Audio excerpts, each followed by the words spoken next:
Welcome to the channel Flying Meditator. Today, we are here with another chapter of Yoga Vasishtha. So fasten your seatbelts and get ready to fly. Shri Gurubhyo Namaha Harihi Om. Vasishtha continued. The self ignorantly imagines an egotistic existence, even as if gold, forgetting its goldness, might think that it is ring and weep and wail. Alas, I have lost my goldness.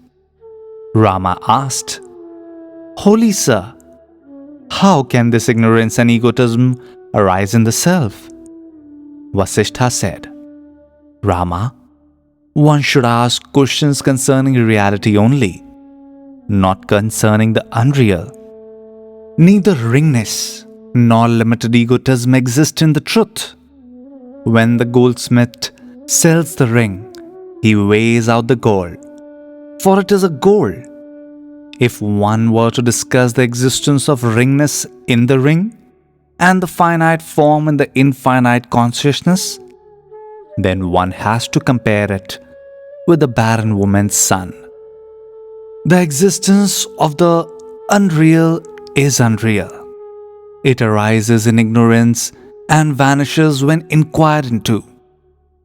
In ignorance, one sees silver in the mother of pearl, but it cannot serve as silver even for a moment.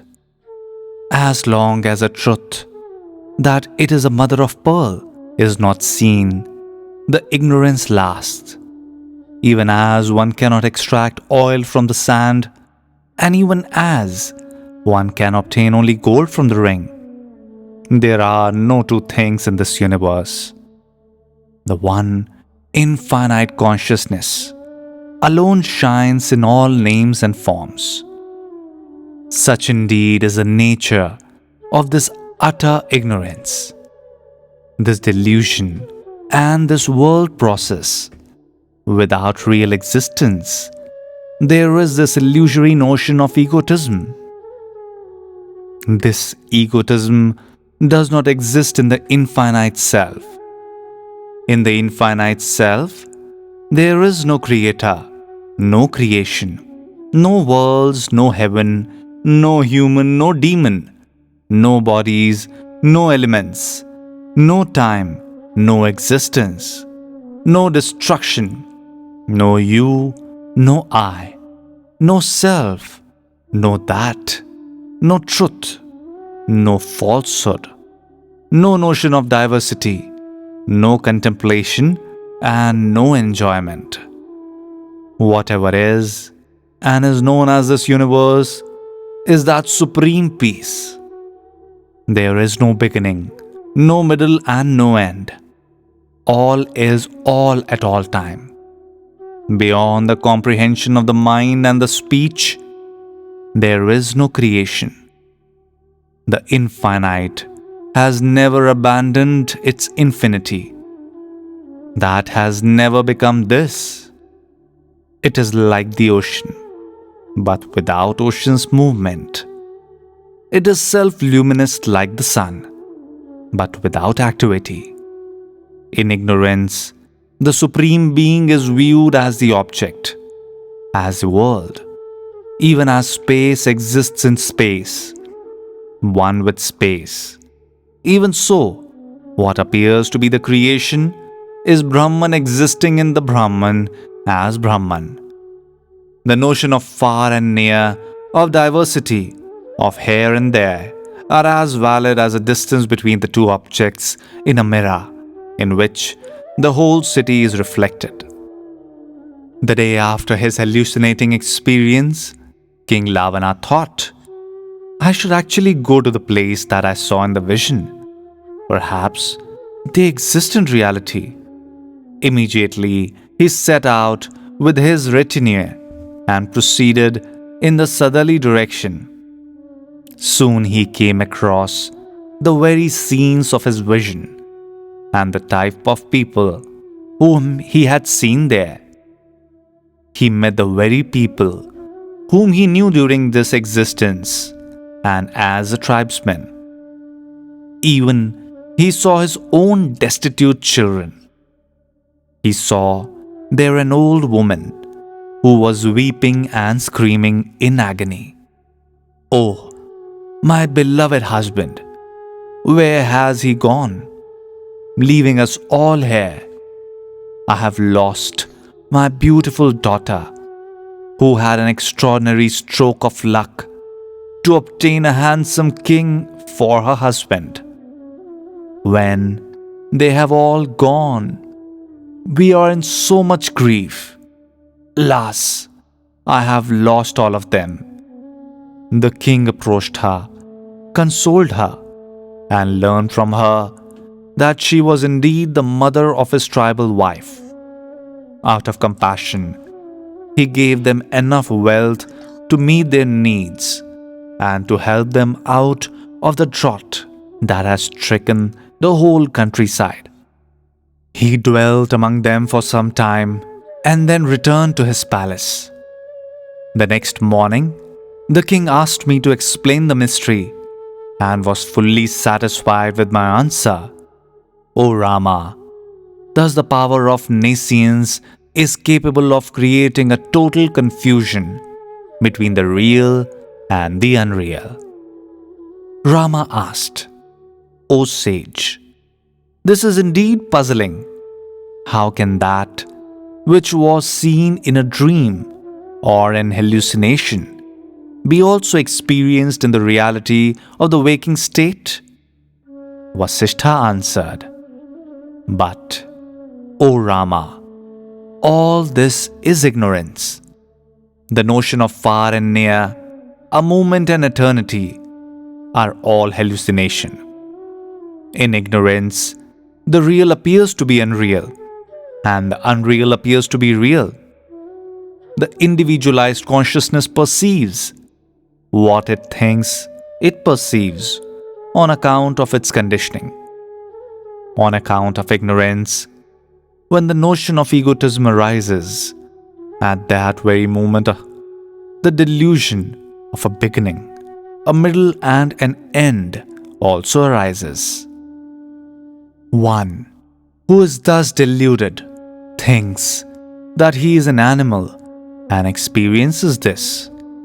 All this happens on account of accidental coincidence. Just as a crow flies towards a coconut palm, and as it alights on the tree, a fruit falls down, as if the crow has dislodged it, though, in fact, the crow did not.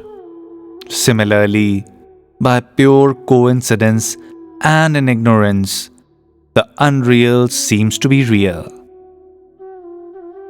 In his hypnotic state, the king Lavana obviously saw, reflected in his own consciousness, the marriage of a prince with the tribal woman, etc., and his experience as if it happened to him. A man forgets what he had done earlier in his life, even if at that time he had devoted a long time and energy to that action. Even so, he now thinks that he did not do what he actually did. Such discrepancies in memory are often seen, even as one sometimes dreams of a past incident as if it happens now. Lavana experienced in his vision some past incident connected with the tribesmen. It is possible that the people in the forest on the slopes of Vindhya experienced in their own minds the vision that appeared in the consciousness of Lavana. It is also possible that Lavana and the tribesmen saw in their own minds whatever was experienced by the other. These hallucinations becomes reality when experienced by many, even as a statement made by very many people is accepted as truth. When they are incorporated in one's life, they acquire their own reality. After all, what is the truth concerning the things of this world, except how they are experienced in one's consciousness? Nescience is not a real entity, even as oil and sand is not a real entity. Nescience and the self cannot have any relationship, for they can be relationship only between the same or similar entities. This is obvious in everyone's experience. Thus, it is only because consciousness is infinite that everything in this universe becomes knowable. It is not as if the subject illuminates the object, which has no luminosity of its own, but the consciousness is all this.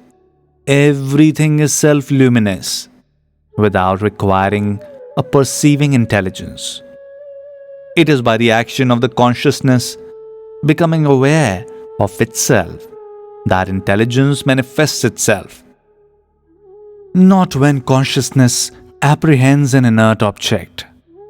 It is not correct to say that there is a mixture in this universe of the sentient and the insentient, for they do not mix.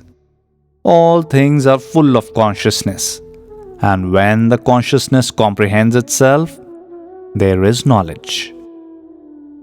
One may see a relationship between a tree and a rock, though they appear to be inert. Such relationship exists in their fundamental constituents, which have undergone a certain kind of change to become a tree and another to become a rock. This is also seen in the sense of taste. The taste bud in the tongue responds to the taste in the food, etc., because of their similarity in constitution. All relationship is therefore the realization of the already existing unity. It is regarded as relationship only because of the previous false and deluded assumption of a division into subject and object. In the middle, between the sight and the seen, there is a relationship which is known as the seer. When the division between the seer, the sight and the seen is abolished, that is the supreme. When the mind travels from one country to another, between them is cosmic intelligence. Be that always. Even as you do not busy yourself with the affairs of a future village, do not get tangled with the moods of your mind, but be established in the truth. Regard the mind as a foreigner or a piece of wood. There is no mind in the infinite consciousness. That which is done by this non-existent mind is also unreal. Be established in this realization. I have investigated the truth concerning the mind for a very long time, O Rama, and have found none. Only the infinite consciousness exists. This seemingly endless stream of ignorance can be crossed over only by the constant company of the holy ones. From such company, there arises wisdom concerning what is worth seeking and what is to be avoided. Then there arises the pure wish to attain liberation. This leads to serious inquiry.